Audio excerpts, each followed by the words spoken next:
관객과의 대화에 오신 여러분 환영합니다. 저는 오늘 진행을 맡은 이은성 기자라고 합니다. 반갑습니다.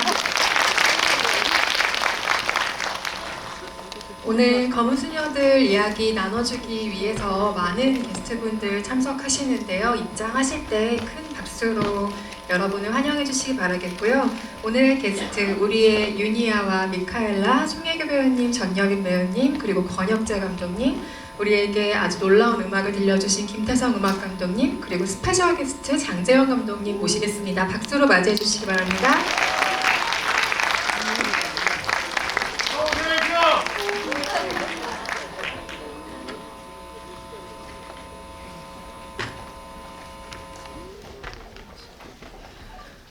네, 이 관이 사실 GB로 잘 안 나오는 관으로 제가 알고 있는데 워낙 화제작이고 또 정말 많은 팬들을 몰고 다니는 분들의 영화이기에 오늘 특별히 이 관에서 20관에서 상영하고 GB를 하게 된 것 같습니다. 한 분씩 오늘 오신 관객 여러분께 인사 먼저 부탁드리겠습니다. 순서대로 하실까요? 네. 네, 오늘 어떡하다 부려고 네, 장재현 감독입니다. 예, 오늘 와주셔서 너무 감사드리고요. 재밌는 얘기 좀 많이 나누는 시간이 됐으면 좋겠습니다. 예, 와주셔서 감사합니다. 네, 유니아 수녀 역을 맡은 송혜교입니다. 이렇게 설 연휴에 귀한 시간 내주셔서 감사합니다. 즐거운 시간이 되길 바랍니다. 네, 미카엘라 역의 전여빈입니다. 반갑습니다.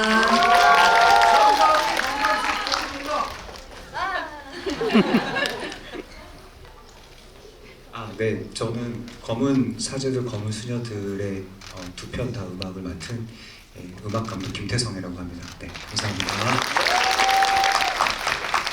네, 안녕하세요. 네, 검은 수녀들의 연출 맡은 권혁재라고 합니다. 반갑습니다. 오늘 이렇게 귀한 시간 많이 내주셨고 또 장재현 감독님 그리고 또 김태성 음악 감독님과 함께 이렇게 뜻깊은 자리를 또 할 수 있어서 너무 저도 지금 떨리기도 하고 설레기도 합니다. 여러분들과 좋은 말씀 많이 나눴으면 좋겠습니다. 감사합니다. 명절의 시작이어서 그런지 오늘 좀 명절 같네요. 세계관 통합 같은 느낌이 들기도 하고 어쨌든 오늘 검은 수녀들 이야기 본격적으로 나눠보도록 하겠고요. 스페셜 게스트로 모신 만큼 이분의 감상으로 저희가 GB의 폼을 열어야겠죠. 장재현 감독님 검은 수녀들 어떻게 보셨는지 일단 전반적으로 간략하게 먼저 듣고 시작할까요? 예, 저는 이렇게 다른 분들이 찍은 영화를 긴장하면서 본 적이 별로 없었는데 약간 제가 찍은 것 같은 느낌으로 되게 찍고 그리고 뭐라고 할까 되게 생각보다 검은 사제들의 DNA가 좀 많이 있어서 엄청 반갑고 예 그래서 후딱 지나갔었던 것 같아요. 예 그래서 어저께 한 번 더 보고 좀 제대로 감상할 수 있었습니다. 처음에는 제 영화 보는 것과 좀 마음으로 너무 떨리게 봤고 그리고 참 저 개인적으로는 굉장히 추억으로 가는 그런 영화였어요. 그래서 참 뜻깊었고 그리고 그 배우분들과 감독님과 제작사한테 좀 되게 감사했습니다. 네. 시간이 후딱 갔다, 정말 어떻게 갔는지 몰랐다라는 평은 아마 영화를 만든 사람들에게 가장 기쁜 리뷰 중에 하나일 것 같아요. 또 자세하게 검은 사제들과 연관한 이야기 또 이따가 나눌 테고요. 송혜교, 전여빈 배우님께 질문 한번 드려보겠습니다. 두 분은 뭐 여러 작품으로 관객과 시청자들과 만나시고 또 많은 사랑을 받은 두 분인데요. 그간의 어떤 공통점을 보자면 항상 현실에 딱 탁월하게 발을 붙인 캐릭터들을 두 분이 연기를 해오셨다는 인상이 저에겐 있습니다. 그런데 검은 수녀들이라는 이번 작품을 통해서 과학적으로 온전히 설명이 안 되는 세계로 드디어 두 분이 들어가셨어요. 근데 이 동시에 좀 자유로운 오감이 열리는 경험이지 않았을까, 이것이 어려운 동시에 이런 생각들 들었는데요. 이번 작업에서 보통 힘든 점들을 많이 질문을 받으실 텐데 저는 재미있었던 점을 여쭤보고 싶어요. 왜냐하면 두 분이 분명히 찾으신 장르적 연기의 재미라는 것이 있을 것 같거든요. 한 분씩 답변 부탁드리겠습니다. 네, 처음 이제 시나리오를 읽었을 때 저는 원래 개인적으로 되게 현실적인 것들을 좋아하는데 이제 처음으로 이렇게 상상이 되는 거예요. 시나리오 읽고서. 그래서 이제 구마신 같은 경우는 제가 살면서 한 번도 연기를 해본 적이 없는데 너무 어렵겠지만 그 씬을 할 때 나의 모습은 어떨까라는 궁금증이 생기면서 욕심이 나더라고요. 그래서 이제 촬영장에서도 많이 힘들기는 했는데 여빈 씨랑 또 문우진 군이랑 같이 이제 만들어가는 그 시간 안에서 힘들고 어려웠지만 그 한 컷 한 컷 완성될 때마다 그런 희열이 있더라고요. 그래서 제가 상상한 만큼 그림이 그려지니까 너무 반가웠고 또 그 시를 찍을 때 여빈 씨랑 제일 재밌었던 것 같아요. 저는 우선 미카엘라가 이 검은 수녀들 내에서 뭔가 뭐 작게나마 이렇게 변화하는 어떤 지점들이 있는데 그냥 그거를 연기하는 사람으로서는 캐치해내는 재미가 있었고 어떻게 세밀하게 조금이라도 다르게 이렇게 계단을 올라가듯이 표현해낼 수 있을까라는 그 과제가 저한테도 제 재미있는 지점이었어요.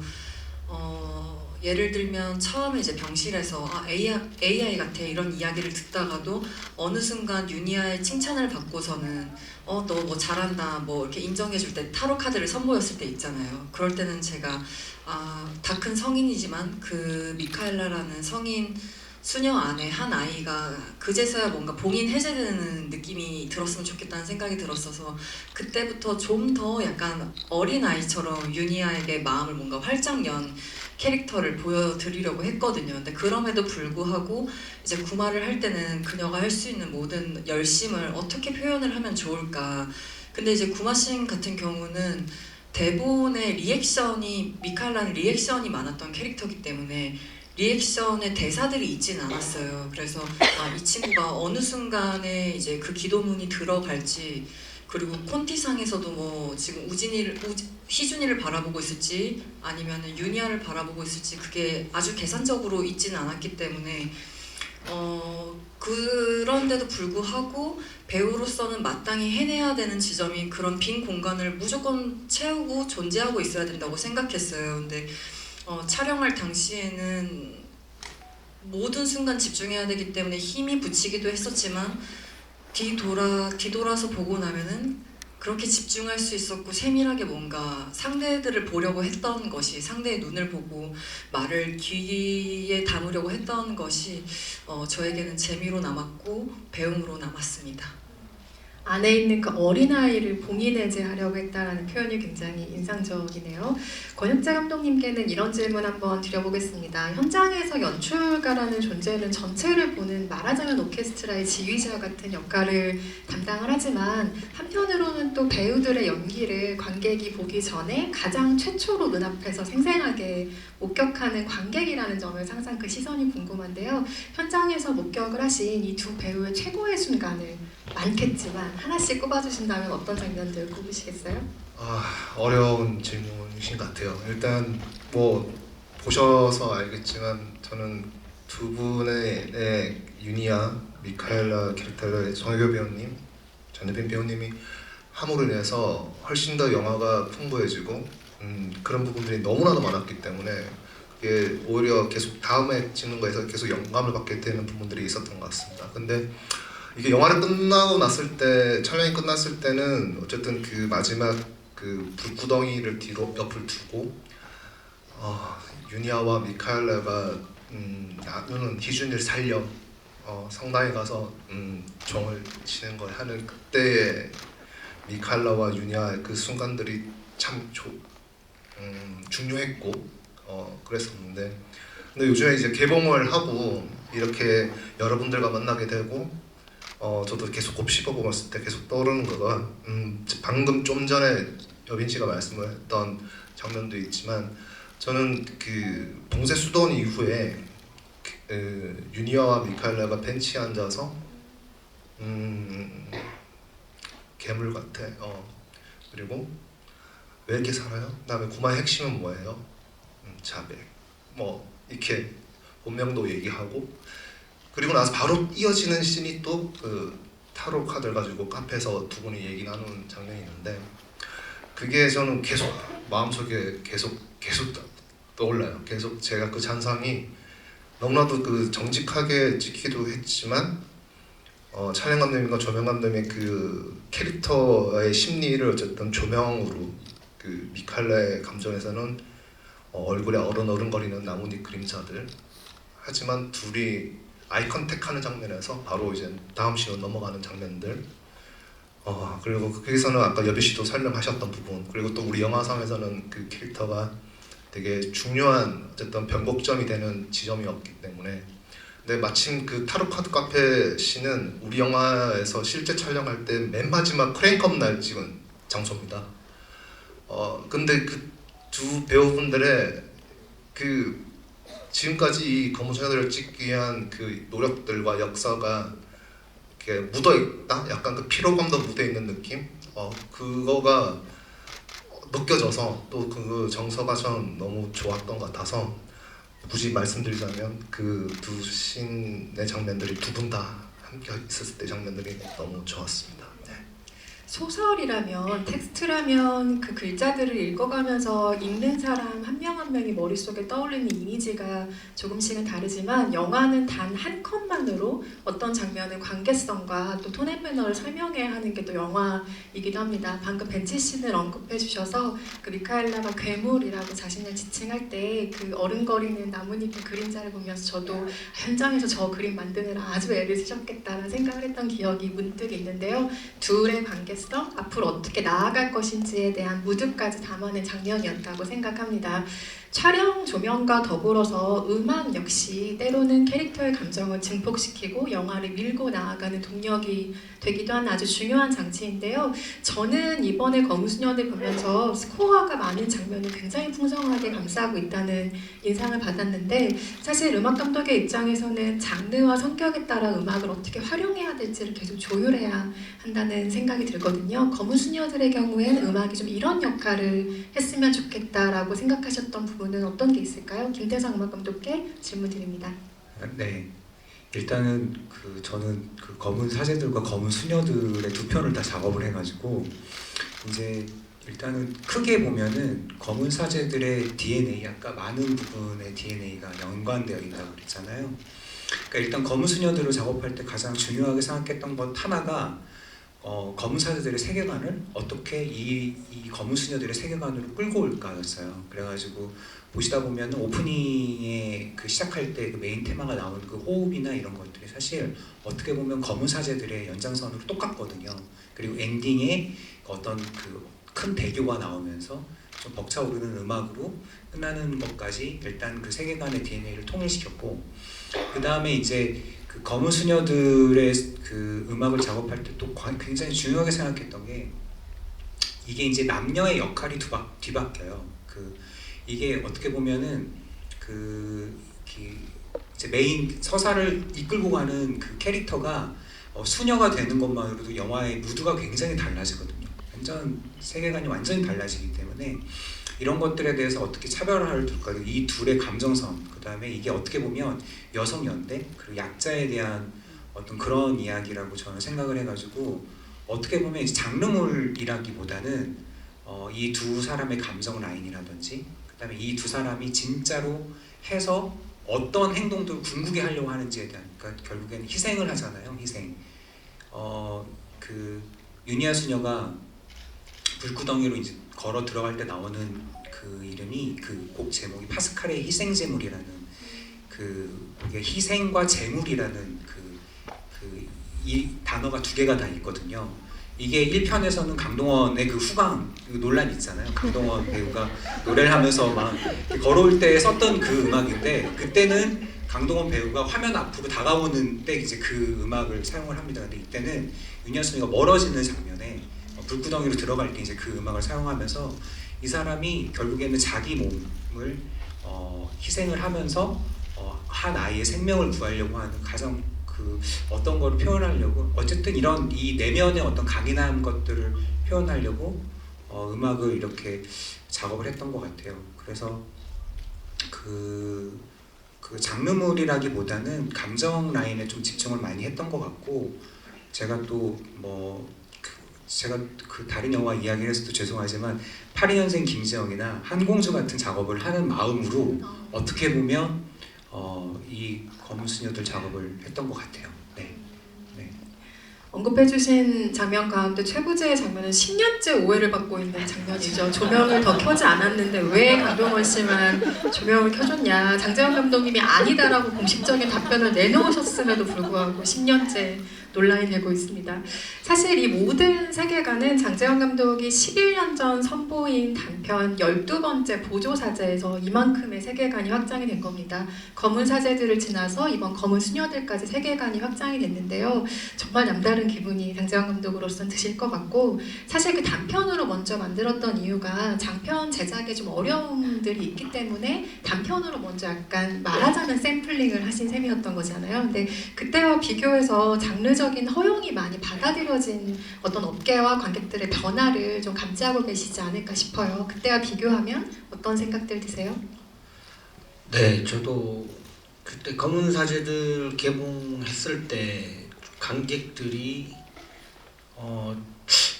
모르겠어요. 저한테 이렇게 몰래 와서 저 사실은 이런 장르 좋아해요. 약간 이렇게 약간 이 장르를 좋아하면 안 될 것 같은 그런 좀 게 있었는데 뭐 곡성이라든가 뭐 파묘라든가 이런 영화들이 좀 나오면서 이제 좀 커밍아웃된 그런 느낌이 조금 있어요. 그래서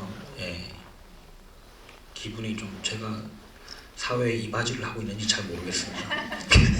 말하자면 검은 장르에서 흰 장르로 조금 올라온 느낌 같은 공식적인. 네, 그거가 검은 수녀들이 이제 그거를 딱 도장을 좀 찍어주는 것 같은 느낌이 좀 있습니다. 네, 우리의 윤희아 수녀에게 질문을 한번 드려보겠습니다. 윤희아 수녀를 연기하는 송혜교 배우로서는 아마도 감정을 폭발시키고 계속 드러내는 것보다는 이렇게 올라오는 것들을 계속 누르고 절제하는 게 아마 현장에서 가장 큰 과제이지 않았을까 싶은 생각이 들었는데요. 실제로 윤희아는 그 부마자 안에 악령을 대할 때를 제외하고는 감정을 정말 최대한으로 절제하는 캐릭터라고 느꼈습니다. 그래서 현장에서 혹시 예상 밖으로 감정이 마구 동요했던 순간 있으셨는지 궁금했어요. 각본을 읽으면서 상상했던 때보다요. 이제 보신 분들은 아시겠지만 윤희아 수녀는 전사가 설명이 잘 되어 있지가 않아요. 그래서 윤희아는 왜 그 아이를 살리기 위해서 그런 용감한 선택을 했을까, 그리고 나라면 그럴 수 있을까부터로 시작을 했던 것 같아요, 저는. 그래서 나라면 못할 것 같다가 답이었는데, 근데 윤희아도 같은 사람인데 어떻게 저렇게까지 용기가 있을 수 있지? 라는 생각을 되게 많이 했는데, 수녀니까 할 수 있다 라는 결론으로 이제 일찍이 이제 미카엘라는 본인의 그 트라우마, 본인이 가진 그 영적인 거를 밀어내는, 인정하고 싶지 않은 친구이지만 윤희아 수녀는 아주 오래전에 그걸 다 받아들이고 인정을 하고 산 수녀이기 때문에 그렇게 모든 어떤 것들에 흔들리지 않았다라고 생각을 해요. 그래서 그런 생각을 처음부터 가지고 갔기 때문에 촬영하면서 그런 템포를 잘 맞출 수 있었던 것 같아요. 그리고 또 옆에서 여민 씨가 그 호흡을 너무 잘 맞춰주셔가지고 제가 도움이 많이 되지 않았나. 네. 관련해서 또 이런 질문도 드려보고 싶은데요. 윤희아를 설명할 수 있는 여러 가지 키워드들이 있지만 저는 가장 크게 큰 의미에서 사랑을 이야기하고 싶은데, 사실 그간 송혜교 배우는 멜로가 사랑한 배우이고 또 우리가 멜로로서 보기를 너무 소망했던, 사랑했던 배우이기도 하죠. 그런데 장르의 영역으로 들어오시면서 또 이번 영화를 특히 통해서 송혜교 배우가 더 크고 깊은 의미의 사랑을 이야기하는 캐릭터로 무언가 돌아왔다, 더 큰 사랑 안에 이 배우가 계시게 되었구나라는 생각이 들었는데요. 영화를 찍으면서 혹시 더 큰 차원의 사랑을 깊이 생각하게 되셨는지, 실제로 어떠셨는지 궁금하네요. 더 글로리를 시작으로 이제 두 번째 장르물이었는데 저는 모든 작품이 같아요. 찍을 때는 그냥 그 순간만 집중하고 연기를 하느라 다른 것들은 생각을 하지 않는 것 같아요. 그 순간 정말 유니아가 되기 위해서 너무 열심히 했었고 모든 작품이 그렇지만 끝나고 나면 이제 이런저런 생각들이 드는 것 같고요. 연기를 하는 동안에는 다른 생각을 좀 하지 않는 편인 것 같아요. 네. 시간이 조금 흘러서 언젠가 다시 검은 수녀들을 이야기할 자리가 있다면 제가 그때 꼭 잊지 않고 여쭤보겠습니다. 영화라는 건 사실 시간이 완성시켜주는 무언가이기도 하다는 생각이 들고요. 아까 그 벤치씬 얘기가 나와서 전예빈 배우에게 관련한 질문을 드리려고 하는데요. 저는 그 미카엘라와 유니아가 나란히 앉아서 대화하는 씬의 무드가 정말 좋았어요. 거기서 미카엘라가 자신의 처지를 괴물이라고 설명을 하고 미카엘라에게 유니아가 처음으로 세례명이 아닌 자신의 이름을 알려주는 장면인데요. 그 장면을 기점으로 미카엘라가 유니아에게 조금 더 본격적으로 마음을 연다라는 느낌이 확실한 씬이었는데 실제로 아까 말씀하셨던 계단을 올라가듯 하는 그 변화에 이 장면을 기점으로 조금 더 과감한 조율이 있었을지 캐릭터의 변화 지점으로 삼으셨는지도 궁금했어요.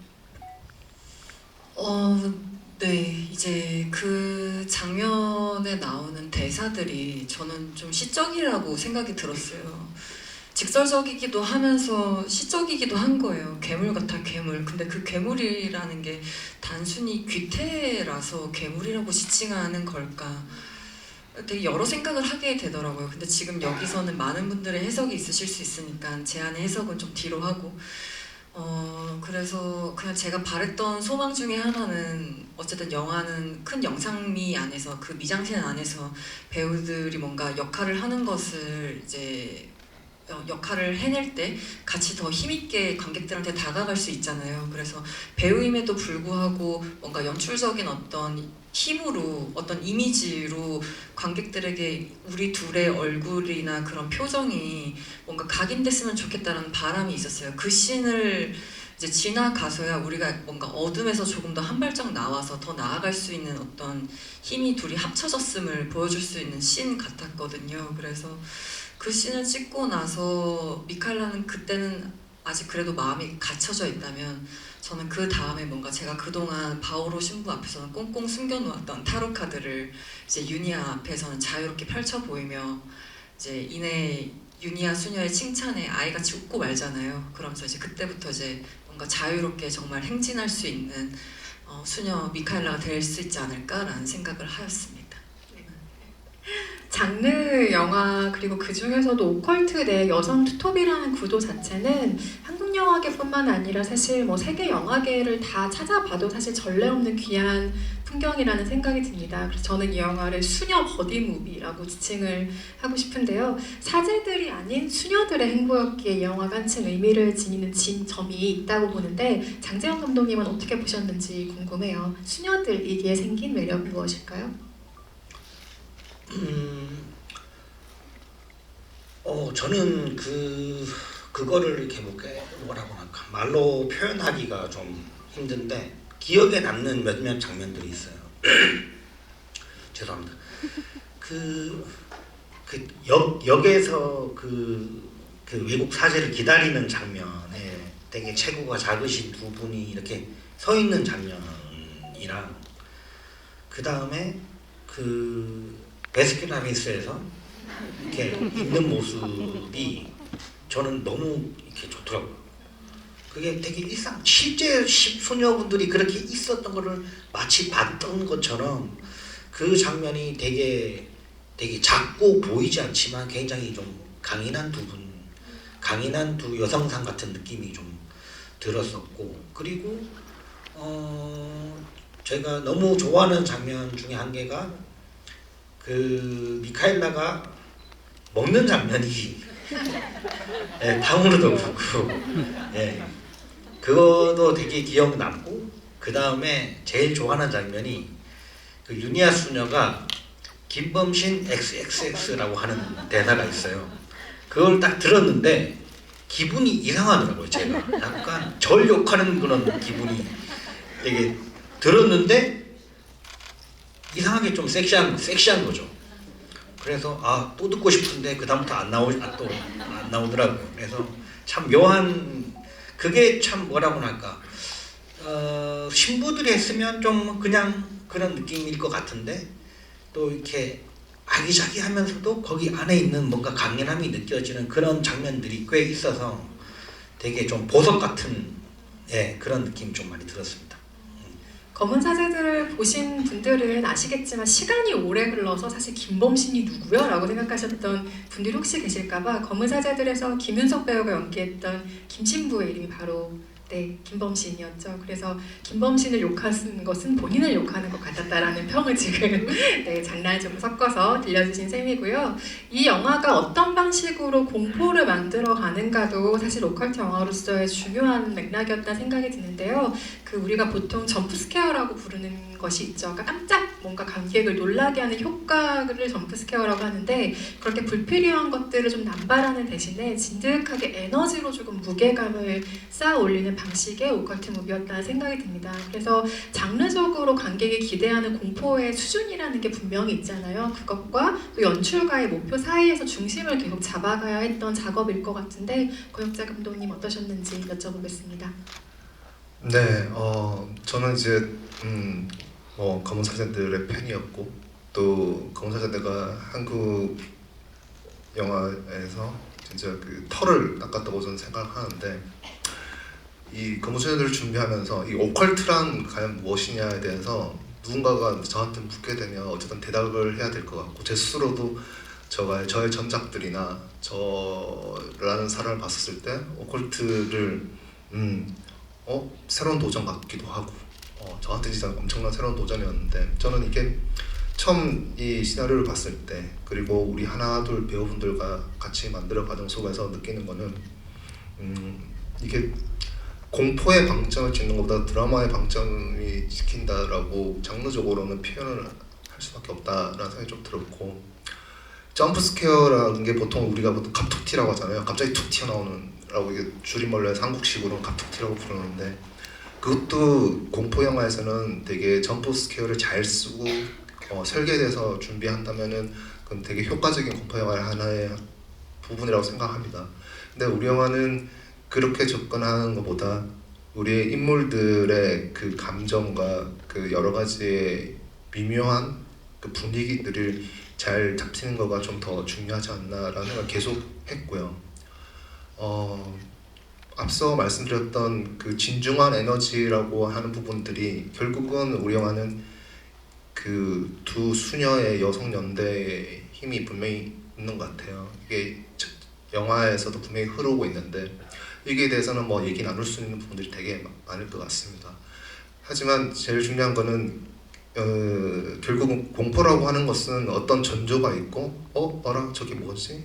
그리고 이게 무섭다? 그리고 나서 그 무서운 상황을 빨리 벗어나기 위해서 보통은 와! 꺄! 이렇게 소리를 지르면서 와이를 해서 어쨌든 그 무서움을 해결하려고 하는 그 흐름으로 흘러가는 것인데 우리 영화는 유니아 캐릭터도 그렇고 미카엘라 캐릭터도 그렇고 이미 유니아는 그런 무서움의 전사가 아주 디테일하게 그려져 있지는 않지만 유니아 캐릭터상 뭔가 악령이나 사령들이나 무서운 일이 벌어졌을 때 그에 대해서 연연하지 않는 강직한 용기가 있는 대담한 인물로 저는 그려진다고 생각합니다.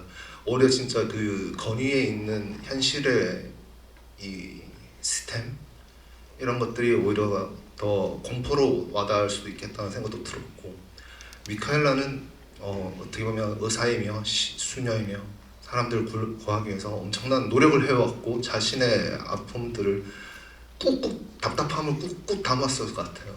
그러니까 그 영화 속에서도 룸메이 언니의 귀신들이 나오고 방문 환자가 나오고 했었을 때도 어떻게 미카엘라가 그걸 반응하느냐에 대해서도 원래 여빈 씨랑도 참 논의를 했었는데 그 감정의 미세한 조절에 따라서 미카엘라 캐릭터가 좀 달라지는 부분이 있다고 생각이 들었습니다. 그걸 관객분들한테 놀래키거나 되게 두려움에 들게 하는 방식으로 접근하기보다 지금 이 캐릭터들이 훨씬 더 개연성이 있게끔 배치되는 거가 좀 더 중요하다라는 생각을 좀 많이 했던 것 같습니다. 그리고 이제 구마우식에서는 검은 사제들이 굉장히 진짜 설계가 다 되고 잘 집되어 있는데 그걸 따라가면서 이 두 수녀가 따라가는 것을 비교해보는 재미도 분명히 있을 거고 또 다르게 해석되는 부분들이 또 있을 것이다. 또 우리 검은 수녀들만의 그 연대하는 무속과 연대하는 신성한 경호한 제셋 그 부분들이 되게 중요하다고 생각했습니다. 그 연대가 훨씬 더 좀 중요한 에너지로 생각을 했던 것 같습니다. 네. 미세한 조정들이 모여서 하나의 커다란 증폭으로 가는 이 영화의 방식을 조금 더 주목해 주셨으면 좋겠습니다. 영화 안에서 캐릭터를 연기하는 배우의 목소리나 톤이 음악에 고려되는 부분이 분명히 있을 것 같다는 생각이 드는데요. 엔드 크레딧에 또 우리가 유니아 수녀의 아주 성스러운 기도문을 들을 수 있어서 굉장히 기쁜 마음으로 극장을 나서게 되는 작품이기도 한데요. 미카엘라의 미카엘라. 네, 수도문을 기도문을 읽은 스코리 거기는 기자. 약간 비하인드가 있는데 원래 이제 노래를 같이 하기로 했는데 바빠가지고 노래를 못했어요. 그래가지고 이제 기도문으로 해서 이게 저는 3편이 나왔으면 좋겠거든요. 그래서 거기 보면은 강동원 씨의 목소리도 나오고요. 그 엔딩곡 거기 김윤석 씨의 또 백코러스도 있습니다. 그래서 이 세 명이 또 한 팀을 이뤄가지고 하는 그 3편을 기대하는 마음으로 그렇게 음악을 만든 거. 네. 미처 캐치 못하신 분들이라면 다시 한번 관람하시면서 그 숨겨진 목소리들을 찾는 재미도 있으시겠어요? 송혜교 전여빈 배우가 가진 그 고유의 톤이 음악에 무대 영향을 준 부분도 혹시 있을까요? 그러니까 악기들이 좀 다른 것 같아요. 그러니까 남자 배우들이 나오면 남자들이 어울리는 악기들이 있어요. 이게 일종의 그냥 이분법적으로 이렇게 하는 게 아니라 그분의 얼굴이나 그분의 목소리에 따라서 악기 선택들이 좀 달라지거든요. 예를 들어 그 타로 카드를 카페에서 이렇게 할 때는 피아노 소리를 거꾸로 돌렸어요.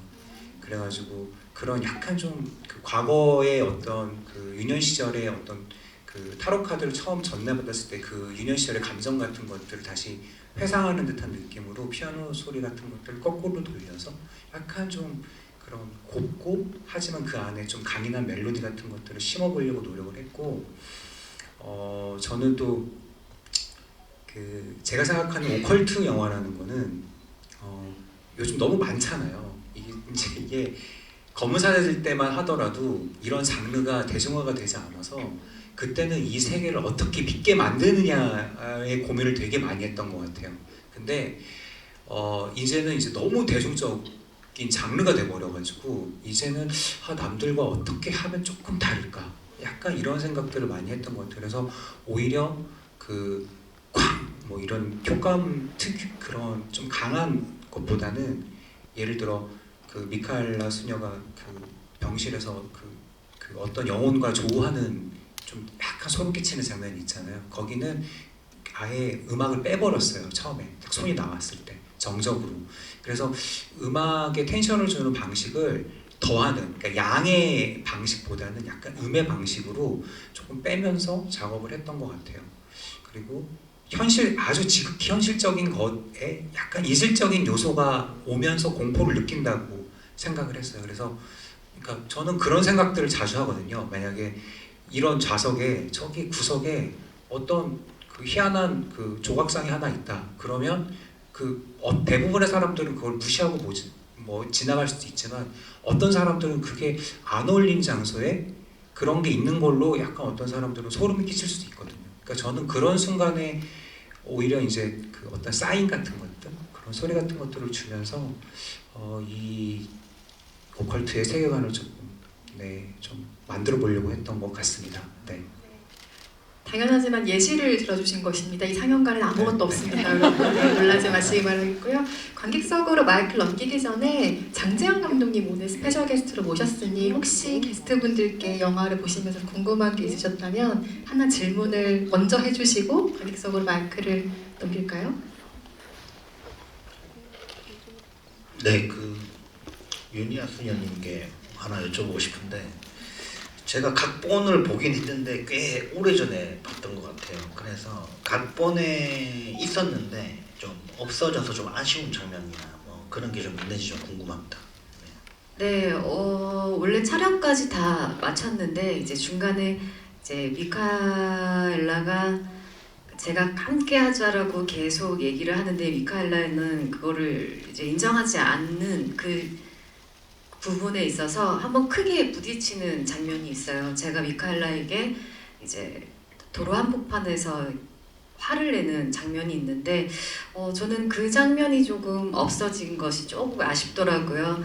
왜냐하면 그 부분이 좀 보였더라면 관객분들이 저희 둘을 따라오는데 더 조금 도움이 되지 않았을까라는 생각이 들어서 너무 좋은데 그 부분에 그 씬이 더 들어갔더라면 더 조금 제 개인적으로는 더 풍성해지지 않았을까라는 아쉬움이 있습니다. 저도 감독님께 좀 부탁드리면 DVD가 나오면 좀 삭제된 장면이 좀 많이 볼 수 있으면 좋을 것 같아요. 네, 뭐 딜리티드 씬들이 아무래도 뭐 스페셜 패치에 있겠죠. 많이 쓰실 거고. 굉장히 많이 네. 있어요.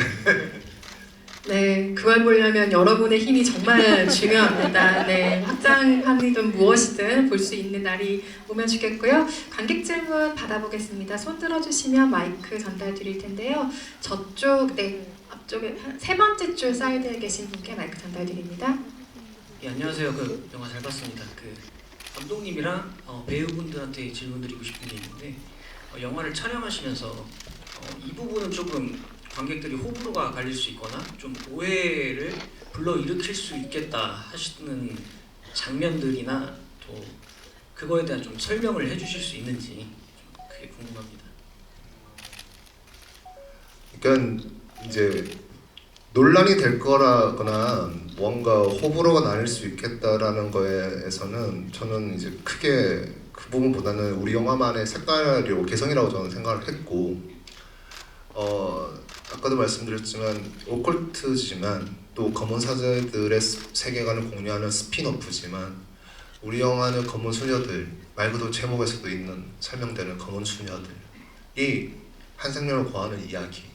근데 그게서 어떻게 받아들일까 관객분들이 그러니까 이 만드는 사람들조차도 이걸 어떻게 받아들일 것인가 이게 막상 성별을 수합해서 만드는 개념이 아니라 이거는 아까도 음악 감독님 말씀드린 그 무드가 그냥 바뀐다가 아니라 여러 의미가 해석할 게 되게 많거든요. 이제 그런 부분들을 저도 제일 고민했던 것 같아요. 이게 연대의 이것이 지금 우리가 지금 여성 연대의 서사 이렇게 볼 수도 있긴 하지만 저는 나중에 그 마지막 구마신에서 솔직히 이 악마의 존재가 굉장히 나쁜 악마가 아이를 그렇게 하거든요. 실제로 우리 영화는 문우진 군이라는 그 배우가 중3, 중2, 중3의 나이로 이 어려운 도전을 한 거거든요. 근데 그 친구가 굉장히 연기도 잘하지만 입에 그 욕을 뱉거나 하는 거가 실제로 굉장히 열심히 반듯한 친구고 그걸 해야 되는 거가 저도 연출자로서 그걸 뽑아내야 된다거나 친구랑 얘기했을 때 이게 진짜 여러 감정이 들었었는데 그 악마라는 존재가 아이에 대해서 얘기를 나눈 대사들이 있거든요. 그게 저는 되게 지금 마음이 많이 무거워요 극장에서. 근데 그거와 다르게 우리 영화는 여성 연대나 이 여성 주인공의 이야기, 오컬트로서의 공포의 부분들 이런 부분들에서 얘기 나눈 거와 넘어서 또 이런 부분들도 저는 좀 얘기가 있지 않을까도 생각도 했었고 저는 오히려 이제 그런 것들이 좀 고민이 됐던 부분들 있습니다. 그래서 호불호나 뭔가 비하나 이런 것들을 생각보다 이 영화 자체 만듦에 있어서 캐릭터에 더 집중하는 데 있어서 더 노력을 하려고 했던 것 같습니다. 네. 네, 제가 지금 객석에 있는 관계자들과 긴밀한 소통을 이어가고 있는데요. 더 많은 질문을 받기 위해서 시간 관계상 양해를 부탁드리고 다음 질문으로 넘어가도록 하겠습니다. 이쪽 중앙에 계신 두 번째 사이드에 계신 관객분께 마이크 전달드립니다. 네, 안녕하세요. 영화 잘 봤습니다. 저는 권혁재 감독님께 질문드리고 싶은데 그 검은 사제들에서는 새끼 돼지의 12형상인 마르바스를 받았고 수녀님께서는 이제 악령을 잉태하는 방식으로 영화가 끝이 나는데 마지막에 유니아 수녀 묘비에 적힌 탄생 그게 1983년 개해년 검은 돼지 흑돈의 해라서 혹시 이거 스토리상으로 의도하고 연출하신 건지 궁금합니다. 네, 이상입니다. 네, 마지막 그 묘비 유니아 묘비의 그걸 보시고 지금 생각하신 거죠. 이제 당연히 이제 그게 이제 돼지 떼일 나오고 그리고 그게 이제 띠라는 거가 어쨌든 당연히 이제 그런 부분들이 이어질 수 있는 해석도 저는 있을 수 있다고 생각했는데 그거를 콕 집어서 우리가 지금 드러내려고는 한 의도는 아니었고 근데 그건 충분히 그렇게 해석될 수 있는 부분도 있다라고 생각을 합니다. 이제 그거는 또 또 하나의 또 해석의 또 재미일 수도 있고 그거는 생각을 했습니다. 예, 그 부분은 이렇게 보실 수 있는 부분도 있겠구나 그런 생각을 했습니다. 네, 눈썰미가 아주 밝은 관객 덕분에 또 이런 정보를 알게 됐습니다. 다음 질문 또 받아보겠습니다. 바로 뒷줄에 두 번째 뒷줄에 계신 분께 마이크 전달드릴게요. 네. 네, 영화 너무 잘 봤습니다. 감독님께 질문 드리고 싶은데요. 권혁재 감독님께 질문 드리고 싶은데요. 그 유니아 수녀의 방이 잠깐 나오는 씬이 있는데 그때 박쥐 다큐멘터리가 나오고 있잖아요. 그때 이제 유니아 수녀가 그저 검은 수녀라는 그런 상징을 보여주는 건지 아니면 또 다른 의미가 있는지 궁금한 점을 좀 여쭙고 싶습니다. 그 유니아 집은 그리고 지금 어쨌든 유니아의 공간이 처음 소개되는 곳인데 지금 말씀하셨던 TV 어쨌든 정보가 박쥐라는 그 다큐멘터리 EBS 다큐멘터리가 나오다 보니 더 이제 그렇게 생각해 볼 수 있는 것 같은데요. 이제 그런 거가 저는 오컬트의 참 재미인 것 같아요. 근데 그 의도에서 박쥐도 어쨌든 쥐라서 뒤에 보면 우리가 또 쥐도 나오지 않습니까?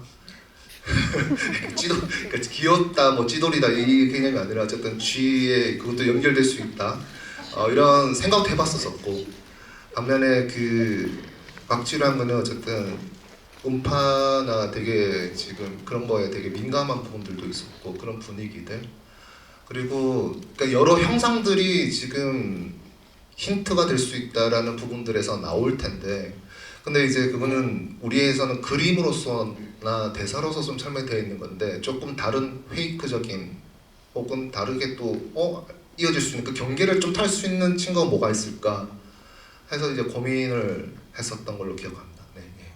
네, 이번에는 두 수녀 캐릭터에 관련돼서 질문하실 분께 마이크 전달드리려고 하는데요. 손 들어주시면 마이크 전달드리겠습니다. 저쪽 뒤쪽에 손을 들고 계신 관객분께 마이크 전달드립니다.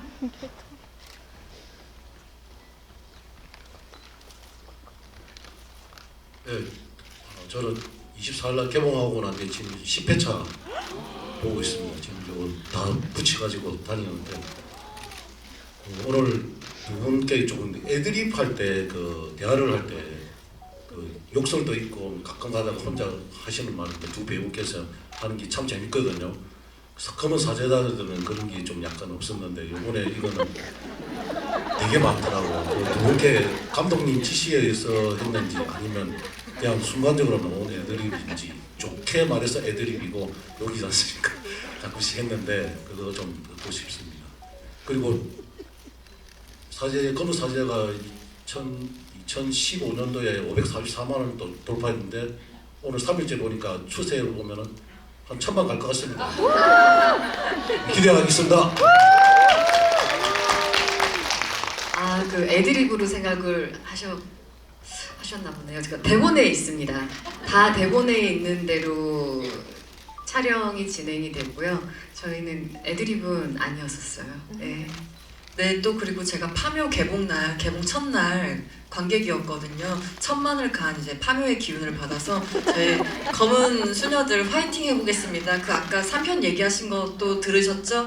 여러분의 정말 큰 사랑이 필요합니다. 여러분 많이 사랑해 주시고요. 인사도 많이 해주세요. 관객 여러분 사랑합니다.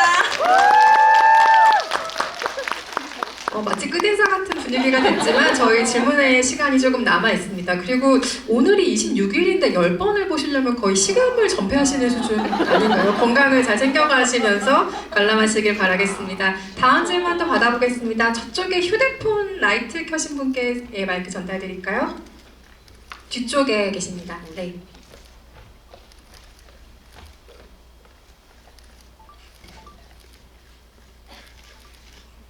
네, 감사합니다. 영화 너무 재밌게 잘 봤어요. 저는 이제 개인적으로 궁금한 게 악마 이름이 이제 나왔을 때 이게 인터넷에 보니까 자막을 보셨다는 분들도 계시고 못 보셨다고 하시는 분들도 계시더라고요. 저는 CGV에서 봤을 때 못 봤는데 혹시 이 부분에 대해서 설명해 주실 수 있는지. 네, 그 부분은 제가 설명을 드리자면 뒷부분에 그 우진 그 희준이가 악마 이제 구마식 할 때 지금 목에 재발 물려져 있는 부분도 있고 음성 변조가 되어 있는 부분들도 있고 이제 그런 대사에서 특히 라틴어나 외국말 같은 경우에는 자막이 있지만 한국말의 경우에는 자막을 원래 안 달았었어요. 근데 어쨌든 저희가 되게 기민하게 빨리 그걸 준비를 했었고 그 반응들을 맞춰서 지금은 그 부분에 대해서 자막 작업들이 되어 있습니다. 그래서 아마 어제부터 해서는 그걸 자막이 좀 달려 있어서 그 의미가 잘 전달되도록 지금은 그래서 상영 중인 걸 했습니다. 미리 그 부분에 대해서는 좀 제가 대표로 양해 말씀드리고 죄송하다는 말씀을 드리겠습니다. 네.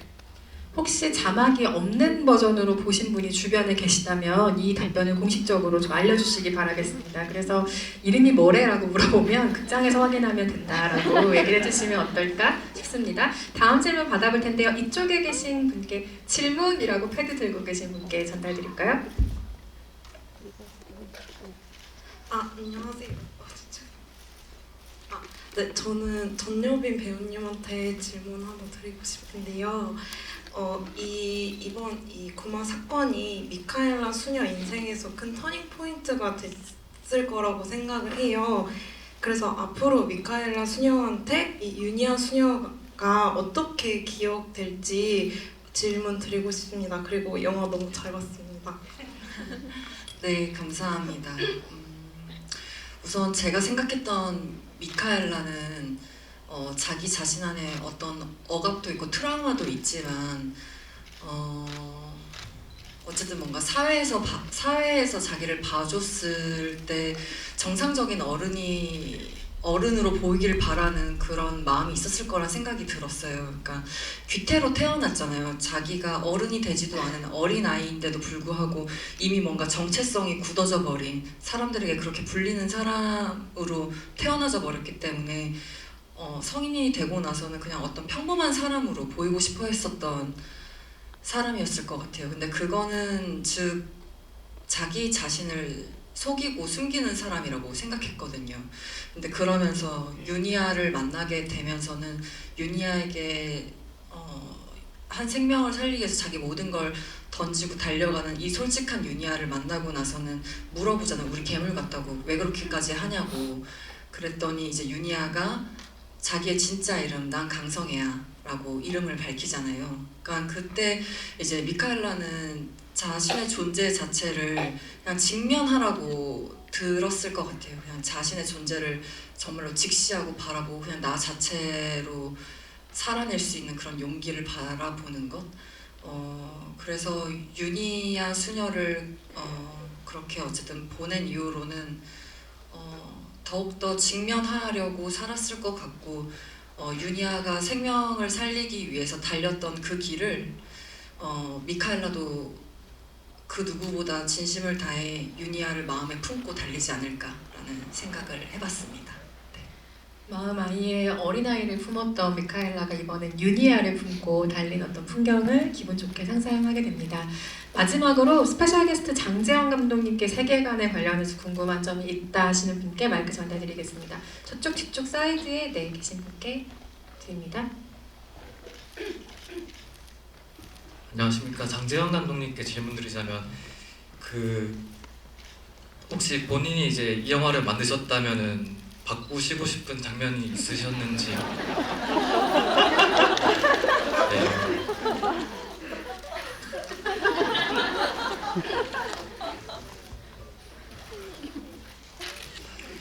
이렇게 무거운 역할을 제가 드릴 생각은 아니었는데 네.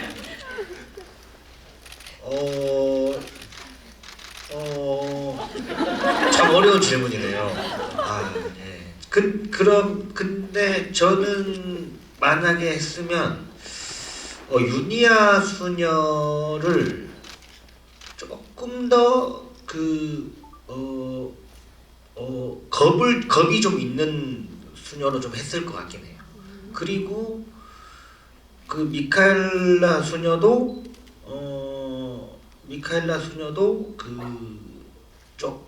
좀 이렇게 아닌 척하는 사람 있잖아요. 지금은 그냥 이렇게 조금 밝지만 뭐 좀 그런 느낌으로 하지 않았을까 뭐 그런 생각도 좀 하고 예 그리고 저는 그 허준호 선배님이죠. 예 허준호 선배님 장면이 조금 평범하게 했을 것 같긴 해요. 그러니까 이렇게 그 약간 제가 생각할 때는 그냥 윤희아가 찾아갔는데 그냥 평상시랑 똑같은데 조금 이상한 느낌. 그렇게 하면 어땠을까 뭐 그런 생각은 듭니다. 예, 그 정도. 네, 좋은 답변입니다. 네, 흥미로운 질문과 답변들 감사드리고요. 네, 오늘 검은 수녀들 관련해서 뭐 짧다면 짧고 길다면 긴 시간 관객들과 이야기 나누셨는데요. 권혁재 감독님부터 오늘 오신 관객들께 끝인사 한 말씀씩 전달 부탁드리고 자리 마무리하겠습니다. 네, 이렇게 늦은 시간까지 함께 또 오늘 장재현 감독님과 또 김태국 감독님 또 송혜교 배우님, 전혜교 배우님 우리가 검은 수녀와 검은 사자들과 이렇게 함께 할 수 있는 자리가 개인적으로 너무 또 뜻깊고 여러분들과 또 함께 많은 얘기를 나눌 수 있어서 너무 좋았습니다. 너무 감사합니다. 새해 복 많이 받으십시오. 네. 이 영화 시사 끝나고 장재현 감독님이 저한테 제일 처음 했던 말이 날로 먹었다고 저한테 그 얘기를 했거든요. 제가 사실 1편 음악들을 많이 사용했어요. 그래가지고 근데 이게 사실 시리즈물의 장점인 것 같아요. 이게 제가 하고 싶은 말이 뭐냐면 저 3편 꼭 하고 싶습니다. 진짜 3편에서도 좀 날로 먹고 싶거든요. 그래서 3편에 아마 이제 진짜 계획대로만 잘 만들어진다면 되게 또 희한한 그림들이 나올 것 같아요. 수녀 한 명과 또 신부 2명이 또 등장하는 되게 멋진 영화가 하나 나올 것 같으니까 진짜 이번 이 검은 수녀들 많이 사랑해 주시면 또 이 3편이 곧 제작에 들어갈 수도 있다라는 말씀을 또 드리고 좀 많이 좀 봐주시면 좋겠습니다. 네, 감사합니다. 네, 여기 네, 오늘 이 자리에 너무 좋아하는 분들과 다 이렇게 앉아있게 돼서 너무 즐거웠고요. 제가 뭔가 더 욕심이 나서 더 이야기를 더 듣고 싶어지는 마음이 드네요. 그래서 빨리 끝나서 너무 아쉬운 것 같고 우선 검은 수녀들 이렇게 큰 명절 앞두고 함께 자리해 주시고 경청해 주시고 그래 주셔서 너무나 감사드립니다. 새해 복 정말 많이 받으시고요. 검은 수녀들 3탄을 기원하며 수녀들이 아니겠다 뭐라고 해야 될까 검은 네. 네 그렇습니다. 검은 네,고 네 아무튼 오늘 집에 안전히 귀가하시고요. 오늘도 감사합니다. 네, 뭔가가 저 빼고 다들 지금 3탄을 계획을 하고 계시는 것 같아가지고 좀 기분이 좀 묘한데요. 네, 3탄 잘 되길 바라겠습니다. 네, 설 연휴에 이렇게 귀한 자리 이렇게 시간을 내어주셔서 너무 감사드리고요. 저도 제가 너무 뵙고 싶었던 분들과 함께 이렇게 앉아서 대화를 나눠서 너무나 기분 좋은 시간이었습니다. 네, 검은 수녀들 많이 사랑해 주시고요. 그리고 올 한 해도 건강하시고 행복만 가득하시길 바라겠습니다. 감사합니다.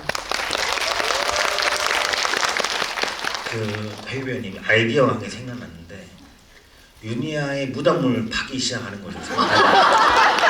윤희아가 썩지 않고 그렇게 있는 걸로 하면 어떨까 뭐 그런 생각이 듭니다. 그러면 전부 다 공평해지는 거죠. 제가 검은 수녀들 개봉하고 전화를 많이 받았어요. 영화 잘 봤다고. 심지어 검은 사자들보다 많이 좋아졌다고. 그렇게 기분이 참 이상하더군요. 예, 아무튼 그래서 아무튼 그 검은 사자들만큼 또 이 영화가 검은 시리즈가 좀 계속돼서 저한테도 한번 기회가 다시 올 수 있는 날이 오도록 해서 참 더 많이 사랑해 주시고 한국 영화 또 많이 사랑해 주십시오. 오늘 와주셔서 너무 감사드립니다. 새해 복 많이 받으세요.